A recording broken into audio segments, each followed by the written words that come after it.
ഇന്ന് നല്ല ഉണ്ടാക്കുന്ന നമ്മ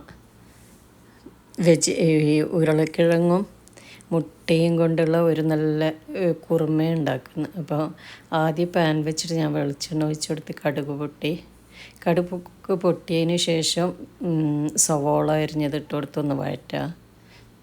വെന്താൽ നമുക്ക് തക്കാളി ഇട്ട് കൊടുക്കുക. തക്കാളി സവാളയും വെന്ത് കഴിഞ്ഞാൽ നമുക്ക് ഈ മല്ലിപ്പൊടിയും കുരുമുളക് പൊടിയും ഇട്ട് ലോ ഫ്ലെയിമിലിട്ടിട്ട് ഒന്ന് മല്ലിപ്പൊടിൻ്റെ പച്ചമണം മാറുന്നത് വരെ ഒന്ന് ചെറുതായി ചൂടാക്കിയെടുക്കാം. പിന്നെ ഞാൻ കോക്കനട്ട് മിൽക്ക് ഒഴിക്കുന്നത്. കോക്കനട്ട് മിൽക്ക് ഒഴിച്ച് ഒന്ന് തിളച്ചാൽ ഉരുളക്കിഴങ്ങ് കട്ട് ചെയ്തിട്ട് കൊടുക്കുക. ഉപ്പ് നോക്കിയിട്ട് ആവശ്യത്തിന് ഉപ്പിട്ട് കൊടുക്കുക. പിന്നെ നമ്മൾ പച്ചമുളക് ചെറുതായി കട്ട് ചെയ്തിട്ട് കൊടുക്കുന്നുണ്ട്. പിന്നെ മല്ലിയില ചെറുതായി കട്ട് ചെയ്തിട്ട് കൊടുത്ത് ഒന്ന് ഇളക്കിയിട്ട് അടച്ച് വെച്ചിട്ട് ഉരുളക്കിഴങ്ങ് വേവുന്നത് വരെ വെയിറ്റ് ചെയ്യുക. ലോ ഫ്ലെയിമിൽ ഇട്ടാൽ മതി കേട്ടോ. പിന്നെ ഞാൻ തേങ്ങയും മഞ്ഞൾപ്പൊടിയും ജീരകവും, വലിയ ജീരകമില്ല അതാണ് ജീരകവും, പിന്നെ വേണമെങ്കിൽ പച്ചമുളകും ഇടണം. നമ്മൾ മറ്റേ മുളക് ഇടുന്നില്ല, ചുവന്ന മുളക് ഇടുന്നില്ല കേട്ടോ കുറുമായോണ്ട്.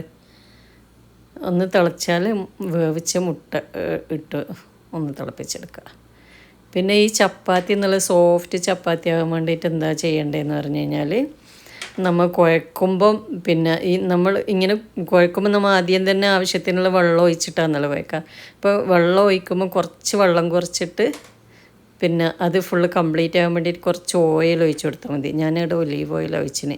ഈ ഓയിൽ ഒഴിച്ചിട്ട് കുഴക്കുമ്പോൾ എന്താണെന്ന് പറഞ്ഞാൽ നമുക്ക് പരത്തുമ്പോൾ പൊടിയിടണ്ട. ഈ പരത്തുമ്പോൾ പൊടിയിടുമ്പോൾ നമ്മൾ ചുട്ടെടുക്കുന്ന പാനും എന്താന്ന് അത് വേഗം വൃത്തിയേടാവുകയും ചെയ്യും. ചപ്പാത്തി ഒരു ടേസ്റ്റ് ഉണ്ടാവില്ല. ഇത് നല്ല സോഫ്റ്റ് ചപ്പാത്തിയാണ്. ഓയിൽ ഒഴിച്ചാൽ മതി. കണ്ടോ, നമുക്ക് സാൻഡ്വിച്ച് ആക്കാനും എല്ലാം യൂസ് ചെയ്യാം. അപ്പം നിങ്ങൾക്ക് എല്ലാവർക്കും എൻ്റെ വീഡിയോ ഇഷ്ടപ്പെട്ടു എന്ന് കരുതുന്നു. വീഡിയോ ഇഷ്ടപ്പെട്ടാൽ ലൈക്ക് ചെയ്യുക, കമൻറ്റ് ചെയ്യുക, നിങ്ങളുടെ അഭിപ്രായങ്ങൾ കമൻറ്റിലൂടെ അറിയിക്കുക. പിന്നെ നിങ്ങൾ ഇതുവരെ എൻ്റെ ചാനൽ സബ്സ്ക്രൈബ് ചെയ്തിട്ടില്ലേ, ഒന്ന് ഇപ്പം തന്നെ സബ്സ്ക്രൈബ് ചെയ്യുക കേട്ടോ. Thank you.